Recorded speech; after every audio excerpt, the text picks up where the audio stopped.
Hello everyone, welcome to my class. तो आज हम लोग ज्योग्राफी का 6th chapter natural vegetation and wild life के बारे में पढ़ेंगे।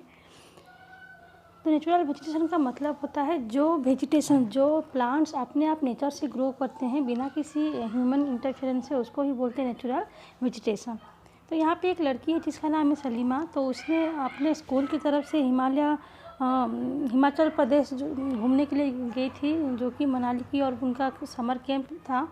तो वहाँ जाने के बाद उसका जो एक्सपीरियंस था उसको वो यहाँ पे लिखी है। तो वो बोलती है जैसे जैसे वो फुटहिल को छोड़ के माउंटेन की और उनके बस चढ़ता गया, तो उस जो लैंडफॉर्म है या फिर जो नेचुरल वेजिटेशन है उसमें बहुत सारे चेंजेस देखने को मिला था।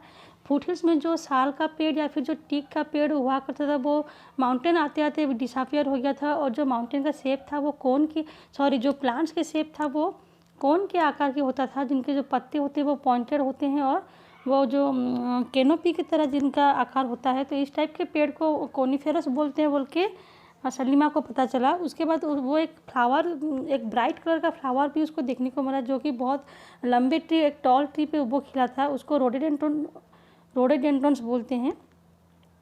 तो जैसे वो मनाली से फिर रोहतंग पास की ओर गया, तो जो लैंड था उसमें शॉर्ट ग्रास और स्नो कवर्ड हुए थे कुछ कुछ प्लेस में। तो ऐसे बहुत सारे लैंडफॉर्म में भी उसको चेंजेस देखने को मिला था, और नेचुरल वेजिटेशन में भी उसको चेंजेस देखने को मिला था। तो सलीमा के इसी ऑब्जर्वेशन से ये पता चलता है कि जो हाइट ऑफ द लैंड और जो नेचुरल वेजिटेशन के कैरेक्टर होता है उसमें क्लोज रिलेशन होते हैं। जैसे ही हम लैंड के ऊपर जाते हैं तो नेचुरल वेजिटेशन का जो कैरेक्टर होता है, उनके जो आकार होते हैं, फिर टाइप्स होते हैं, उसमें भी बदलाव देखने को मिलता है। तो जो नेचुरल वेजिटेशन का जो चेंजेस होता है वो हाइट, क्लाइमेट की वजह से, और टेम्परेचर और मॉइस्चर, ये चार चीज़ के ऊपर डिपेंड करता है। एक जो है टेम्परेचर की वजह से, मॉइस्चर जो कि एयर में जो वाटर का अमाउंट होता है उसको मॉइस्चर बोलते हैं, देन क्लाइमेट चेंज और हाइट ऑफ द लैंड। तो इन चार चीज़ पे नेचुरल वेजिटेशन का कैरेक्टर डिपेंड करता है। तो जो टाइप और थिकनेस होता है नेचुरल वेजिटेशन, वो हर एक जगह पे एक जैसा नहीं होता, वो जगह टू जगह, प्लेस टू प्लेस वेरी करता है इन्हीं सब रीजन की वजह से। तो नेचुरल वेजिटेशन को मेनली 3 पार्ट में डिवाइड किया गया है। एक जो है फॉरेस्ट, दूसरा है ग्रासलैंड, और तीसरा है श्रब्स। तो अब देखते हैं फॉरेस्ट क्या है। तो जिस जगह पे बहुत ज़्यादा टेम्परेचर होता है और रेनफॉल गिरता है, वहाँ पे बहुत लंबे और घने ट्री देखने को मिलते हैं, उसको ही बोलते हैं forest. So area with plenty of temperature and plenty of rainfall. तो जहाँ पे ज़्यादा टेम्परेचर और ज़्यादा रेनफॉल होता है वहीं पे ही फॉरेस्ट देखने को मिलता है। ग्रासलैंड, जिस एरिया में जो मॉडरेट रेनफॉल और मॉडरेट टेम्परेचर रहता है, मॉडरेट का मतलब होता है मीडियम, ना ज़्यादा ना कम। तो मॉडरेट रेनफॉल और मॉडरेट टेम्परेचर एरिया में हमें ग्रासलैंड देखने को मिलता है। वहीं हमें ड्राई रीजन जैसे कि डेजर्ट एरिया होता है, वहाँ पे हमें थॉर्नी श्रब्स और स्क्रब्स देखने को मिलता है। तो सलीमा जब अपना एक्सपीरियंस अपने फादर को बोल रही थी, तो उसके जो फादर थे उन्होंने भी बोला है कि वो बहुत सारे ऐसे जगह घूमे हैं जहाँ पे कि अलग अलग टाइप के वेजिटेशन उन्होंने देखे हैं। तो वो सलीमा को समझाते हैं कि ये एक्सप्लेन करते हैं कि जिस एरिया पे ज़्यादा टेम्परेचर गिरता है, जैसे कि जो ट्रॉपिकल एरिया होता है, तो वो हार्डवुड फॉरेस्ट जो है वो ह्यूमिड रीजन में ज़्यादा देखने को मिलता है। ह्यूमिड मतलब जहाँ गीलापन ज़्यादा रहता है, जैसे कि रेनफॉल एरिया में। वहीं जो कॉनिफेरस फॉरेस्ट होता है वो सब पोलर रीजन में देखने को मिलता है, ठंडा एरिया में। वहीं थर्नी बुशेस जो होता है वो डेजर्ट एरिया में देखने को मिलता है। तो the changes in the type of natural vegetation occur mainly because of the changes of climate condition. तो इससे ये पूरा क्लियर हो गया है कि नेचुरल वेजिटेशन का जो चेंज देखने को मिलता है वो क्लाइमेट चेंज की वजह से ही होता है। तो अब देखो, जो नेचुरल वेजिटेशन होता है उसको और कौन से डिफरेंट टाइप्स ऑफ प्लांट्स में उसको डिवाइड किया गया। जो फॉरेस्ट होता है उसको कितने पार्ट में डिवाइड किया गया उसके बारे में अभी पढ़ेंगे। तो जो फॉरेस्ट है उसको मेनली 6 पार्ट में डिवाइड किया गया। 6 type of forest are there.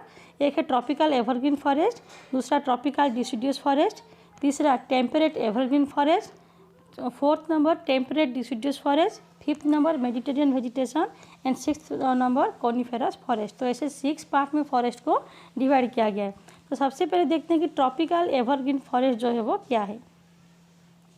तो this forest are also called tropical rain forest. तो जो एवरग्रीन फॉरेस्ट है उनको रेन फॉरेस्ट भी बोलते हैं, क्योंकि उसमें ज़्यादा रेनफॉल एरिया में देखने को मिलता है, इसलिए उसको रेन फॉरेस्ट भी बोला जाता है।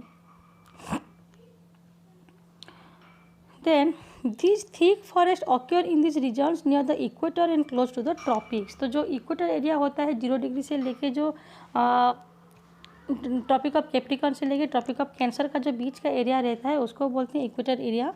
तो इक्वेटर एरिया में और जो कि ट्रॉपिक के पास है उन्हीं सभी रीजन में हमें ट्रॉपिकल एवरग्रीन फॉरेस्ट देखने को मिलता है। तो ये जो एरिया होता है ये बहुत ही हॉट और उसमें ज़्यादा रेनफॉल रिसीव करता है थ्रू आउट द ईयर। तो साल भर में वो वहाँ पे टेम्परेचर और रेनफॉल बहुत ही ज़्यादा गिरता है। तो यहाँ पे कोई भी ड्राई सीजन नहीं होता है और जो ट्रीज होते हैं उनके पत्ते कभी झड़ते नहीं हैं, वो हमेशा ग्रीन रहता है पूरे साल भर, वो कभी भी सूखता नहीं है। तो इसलिए उसको एवरग्रीन फॉरेस्ट ही बोलते हैं। तो वहाँ पे जो थिक कैनोपीज होता है वो ट्री के मतलब जो ब्रांचेस होते हैं या फिर जो पेड़ के जो पौधे होते हैं वो इतने पास होते हैं या फिर इतने घना और ठीक होते हैं कि वो ऊपर एक कैनोपी के जैसा आकार बनाते हैं, जिससे कि जो सनलाइट होता है वो डायरेक्टली ग्राउंड पे नहीं गिरता, क्योंकि वो जो फॉरेस्ट का जो पेड़ होता है वो कवर करके रखते हैं ऊपर के हिस्से को। तो सनलाइट जो है उसको उसके अंदर तक नहीं पहुंच पाता है। तो इसमें जो ट्री देखने को मिलते हैं वो है हार्डवुड ट्रीज, जैसे कि रोजवुड, इबोनी, मोहगोनी, ये तीनों ट्री जो होता है यहाँ पे कॉमन ट्री होते हैं। देखो जो ट्रॉपिकल एवरग्रीन फॉरेस्ट होता है सबसे ज़्यादा वो ब्राज़ील में देखने को मिलता है। तो ब्राज़ील में इतने सारे फॉरेस्ट देखने को मिलता है, बहुत ज़्यादा, वर्ल्ड का जो सबसे ज़्यादा हिस्सा फॉरेस्ट हमें ब्राज़ील में ही देखने को मिलता है। और ये जो फॉरेस्ट होते हैं वो जो कार्बन डाइऑक्साइड होता है उसको बहुत ज़्यादा अमाउंट में वो एब्जॉर्ब करता है और हमें उतने अमाउंट का ऑक्सीजन भी देता है। तो इसलिए ब्राज़ील को लंग्स ऑफ द वर्ल्ड बोल के कहते हैं, क्योंकि जो लंग्स होता है वो हमारे अंदर भी वही काम करता है, वो कार्बन डाइऑक्साइड को एब्जॉर्ब करता है और हमें ऑक्सीजन जो है हमें उसको साफ़ करता है। तो इसी तरह से ब्राज़ील को जो है लंग्स ऑफ द वर्ल्ड बोल के बोला जाता है। तो जो एवरग्रीन फॉरेस्ट होते हैं उसमें एक और चीज़ देखने को मिलता है जो कि जिसको बोलते हैं एनाकोंडा, जो कि लार्जेस्ट स्नेक होता है। तो एनाकोंडा इतना बड़ा होता है कि वो कोई भी बड़ा से बड़ा एनिमल को मार सकता है, जैसे कि क्रोकोडाइल को। उसके बाद देखते हैं ट्रॉपिकल डिसिडुअस फॉरेस्ट। तो ट्रॉपिकल डिसिडुअस फॉरेस्ट को मॉनसून फॉरेस्ट भी बोलते हैं। तो इसका जो ज़्यादा हिस्सा जो है, ज़्यादा फॉरेस्ट जो है हमें इंडिया में देखने को मिलता है, northern Australia and central America. तो ये 3 एरिया में डिसिडुअस फॉरेस्ट ज़्यादा देखने को मिलता है। तो ये जो एरिया होता है उसमें सीजनल चेंजेस देखने को मिलते हैं, जैसे कि इंडिया में जो मानसून क्लाइमेट होता है वो मानसून की वजह से इंडिया में रेनफॉल होता है, तो इसलिए उसको मानसून क्लाइमेट बोलते हैं। तो यहाँ पे जो ट्री के पत्ते होते हैं वो ड्राई सीजन में झड़ते हैं और वो उतने मतलब साल भर में वो उतने ग्रीन नहीं रहते, तो इसलिए उसको डिसिडुअस फॉरेस्ट बोलते हैं। तो कौन कौन से ट्री हमें देखने को मिलता है? The hardwood trees found in this forest are sal, teak, neem and shisham. तो साल का पेड़, नीम का पेड़, टीक का पेड़ और शीशम का पेड़, ये 4 पेड़ जो है यहाँ पे देखने को मिलता है। तो hardwood trees are extremely useful for making furniture. तो जितने भी ट्रीज होते हैं वो फर्नीचर बनाने में उसको ज़्यादा यूज किया जाता है। ट्रांसपोर्ट एंड कंस्ट्रक्शनल मटेरियल, उसके बाद उसको जो ट्रांसपोर्ट का काम होता है, कंस्ट्रक्शनल काम होता है, उसमें भी उसको यूज़ किया जाता है। तो कौन कौन से एनिमल्स देखने को मिलते हैं इस फॉरेस्ट में? Tigers, lions, elephants, langurs and monkeys are the common animals of this region. तो ये था ट्रॉपिकल डिसिडुअस फॉरेस्ट। आप देखते हैं टेम्परेट एवरग्रीन फॉरेस्ट। जो टेम्परेट एवरग्रीन फॉरेस्ट होता है वो मिड लैटिट्यूडनल कोस्टल रीजन में देखने को मिलता है। टेम्परेट का मतलब होता है जो टेम्परेट जोन होता है जिसमें कि मीडियम रेनफॉल गिरता है और मीडियम टेम्परेचर भी होता है। तो कौन कौन से एरिया में देखने को मिलता है? In the south east USA, south China, south east Brazil. तो इन सभी एरिया में हमें टेम्परेट एवरग्रीन फॉरेस्ट देखने को मिलता है। तो they comprise both hard and soft trees like oak, pine, eucalyptus etcetera. जो टेम्परेट एवरग्रीन फॉरेस्ट होते हैं उसमें सॉफ्ट ट्री भी देखने को मिलता है, सॉफ्ट वुड, और हार्ड वुड भी का ट्री भी देखने को मिलता है। तो ओक, पाइन और यूकैलिप्टस ये ऐसे टाइप के पेड़ जो है इस एरिया में ज़्यादा देखने को मिलता है। उसके बाद आता है टेम्परेट डिसिडुअस फॉरेस्ट। तो जैसे कि टेम्परेट एवरग्रीन फॉरेस्ट होता है, ठीक उसी तरह टेम्परेट डिसिडुअस फॉरेस्ट भी होता है। तो हम जितने हायर लैटिट्यूड की ओर जाएंगे उतने ही हमें टेम्परेट डिसिडुअस फॉरेस्ट देखने को मिलता है। तो ये सभी फॉरेस्ट हमें USA, north eastern part of USA, then China, न्यूजीलैंड, चिली और कुछ कुछ कोस्टल रीजन जो है वो वेस्टर्न यूरोप में भी देखने को मिलता है। तो यहाँ पे भी जो डिसीडियस फॉरेस्ट होता है वो अपने पत्ते गिराते हैं ड्राई सीजन्स में, तो इसलिए उसको डिसीडियस बोलते हैं। जो जो ट्री यहाँ पे देखने को मिलता है वो है ओक, एस और बीच ट्री। तो deer, fox, owls are the animals commonly found. तो इस फॉरेस्ट में डियर, फॉक्स और ओल्स ज़्यादा देखने को मिलता है। और जो बर्ड्स होते हैं वो है पिजेंट्स एंड मोनाल्स। और उनके पिक्चर जो है बुक में दिया गया है। जो ऊपर का पिक्चर है वो है पिजेंट्स और जो नीचे का पिक्चर दिया गया ब्लू कलर का वो है मोनाल। उसके बाद है मेडिटेरियन वेजिटेशन। तो मेडिटेरियन वेजिटेशन क्या होता है? तो मेडिटेरियन फॉरेस्ट जो होता है वो हमें वेस्ट और साउथ वेस्ट मार्जिन जो वर्ल्ड का होता है उसी पार्ट में ज़्यादा देखने को मिलता है। तो मेडिटेरियन एक सी का नाम है। तो मेडिटेरियन सी जो कि यूरोप में है, तो उसके आसपास का जो एरियाज है उसमें जो फॉरेस्ट देखने को मिलता है उसको मेडिटेरियन वेजिटेशन बोलते हैं। तो अफ्रीका, एशिया और यूरोप, इन सभी एरिया में मेडिटेरियन सी बहता है, तो उसमें इसी एरिया में मेडिटेरियन वेजिटेशन देखने को मिलता है। तो this kind of vegetation is also found outside the actual Mediterranean reason in the California in the USA, south west Africa,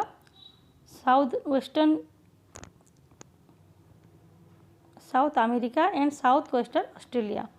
तो मेडिटेरियन सी का जो एरिया है उसी एरिया को छोड़ के बाहर के एरिया में भी इस टाइप के ट्री देखने को मिलता है, जो कि south western, South America and south west Australia में भी पाया जाता है। तो this region are marked for hot dry summer and mild rainy winters. तो इसमें जो है समर में ज़्यादा गर्मी होता है और विंटर जो रेनी सीजन होता है, रेनी विंटर, वो माइल्ड होता है, मतलब वो उतने ज़्यादा नहीं होता, कम रहता है। तो यहाँ पे ज़्यादा साइट्रस फ्रूट्स देखने को मिलता है, खट्टा फ्रूट्स, जो कि orange, figs, olives and grapes.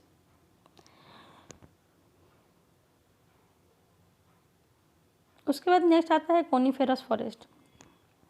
तो यहाँ पे देखो डू यू नो का जो एक बॉक्स दिया है उसमें कुछ कुछ मेडिटेरियन ट्री के बारे में दिया गया है। तो Mediterranean trees adapt themselves to dry summers with the help of their thick barks and wax coated leaves which help them reduce transpiration. तो मेडिटेरियन सी में जो प्लांट देखने को जो होता है उसमें जो प्लांट्स देखने को मिलता है तो वो खुद को अपने आप को समर सीजन में एडप्ट कर लेते हैं, मतलब वो उसी हिसाब से वो ढल लेते हैं। तो समर सीजन में जब ज़्यादा गर्मी होता है तो उनके जो प्लांट्स होता है, जो लीव्स होते हैं और उनके जो बार्क्स होता है, जो छिलका होता है पेड़ का, तो उसमें वैक्स कोटेड लीव्स, तो उनका जो लीव्स में वैक्स कोटेड होकर रहता है। वैक्स का मतलब होता है जो कि हमें छूने में बहुत सॉफ्ट और जो हमें पॉलिश लगता है, छूने से जो फिसल जाता है उसको बोलते हैं वैक्स, जो कि मोमबत्ती बोलते हैं, मोम। तो उस तरह का एक कोट लगा रहता है जो कि उनको ट्रांसपिरेशन को रिड्यूस करने में हेल्प करता है, क्योंकि उनके पत्ते के ऊपर एक वैक्स का कोट रहता है, तो वहाँ से ज़्यादा पानी एवापोरेट होकर नहीं जाता है समर सीजन में। तो जो मेडिटेरियन रीजन रहता है उसको ऑर्चार्ड्स ऑफ द वर्ल्ड बोलते हैं, क्योंकि ऑर्चार्ड्स का मतलब होता है जहाँ पे फ्रूट्स ज़्यादा होते हैं, क्योंकि इसमें फ्रूट्स कल्टिवेशन होता है बोल के ऑर्चार्ड्स ऑफ द वर्ल्ड बोला जाता है। तो नेक्स्ट आता है कोनिफेरस फॉरेस्ट। तो कोनिफेरस जो है वो ज़्यादा लैटिट्यूड, हायर लैटिट्यूड में देखने को मिलते हैं, जैसे कि माउंटेन एरिया होता है। तो ये 50 डिग्री से लेकर 70 डिग्री लैटिट्यूड के अंदर देखने को मिलता है ऑफ नॉर्दर्न हेमिस्फीयर। तो नॉर्दर्न हेमिस्फीयर के 50 डिग्री से लेकर 70 डिग्री के बीच में हमें कोनिफेरस फॉरेस्ट देखने को मिलता है। तो ये जो एरिया होता है उसको हम लोग टाइगा एरिया भी बोलते हैं, या फिर जो फॉरेस्ट का नाम होता है उसको टाइगा भी बोलते हैं। तो this forest are also seen in the higher altitudes. तो these are the trees which सलीमा फाउंड इन द हिमालय। तो सलीमा जब हिमालय गई थी तो इस तरह की ट्री उसको देखने को मिला था। तो यहाँ पे जो ट्री होते हैं वो टॉल होते हैं और सॉफ्ट वुड एवरग्रीन ट्रीज। तो ये भी एवरग्रीन होते हैं, लेकिन उनका जो वुड होता है वो सॉफ्ट रहता है। तो ये जो ट्रीज होते हैं they are very useful for making pulp which is used for manufacturing paper and newsprint. तो इनका जो पल्प क्योंकि सॉफ्ट होता है तो इनके पल्प से न्यूज़पेपर या फिर जो न्यूज़ प्रिंट निकालते हैं तो ये बनाने में ज़्यादा हेल्पफुल रहता है। तो match boxes and packing boxes are also made from softwood. तो जो मैच बॉक्स का जो लकड़ी रहता है या फिर जो पैकिंग बॉक्सेस रहता है, जो कार्टून रहता है, या फिर जो फ्रूट्स हम लोग जिस डिब्बे पे फ्रूट्स रख के ट्रांसपोर्ट किया जाता है, तो ऐसे बॉक्सेस जो है इसी सॉफ्टवुड से बनाया जाता है। तो यहाँ पे जो प्लांट्स देखने को मिलते हैं वो है चीर, पाइन, सीडर और the important variety of trees in this forest. और जो एनिमल्स देखने को मिलता है वाइल्ड लाइफ वो है silver fox, mink, polar bear और the common animals found here. देखो यहाँ पे जो कोनिफेरस फॉरेस्ट का पिक्चर दिया गया है और जो स्नो कवर्ड कॉनिफेरस फॉरेस्ट, और इसके जो राइट साइड में एक कॉनिफेरस फॉरेस्ट में जब स्नो गिरता है तो कैसा दिखता है उसका भी एक पिक्चर दिया गया है। तो देखो यहाँ पे जो कॉनिफेरस फॉरेस्ट का नाम टाइगा दिया गया है, तो टाइगा का मीनिंग होता है, टाइगा मीन्स प्योर और untouched in the Russian language. तो टाइगा का मतलब होता है जो कि पूरे पवित्र होते हैं, प्योर होते हैं, जिसको कभी किसी ने छुआ ना हो। तो जो अनटच्ड होकर रहता है रशियन लैंग्वेज में उसको टाइगा बोलते हैं। तो ये था फॉरेस्ट के बारे में। नेक्स्ट क्लास में हम लोग ग्रासलैंड और थॉर्नी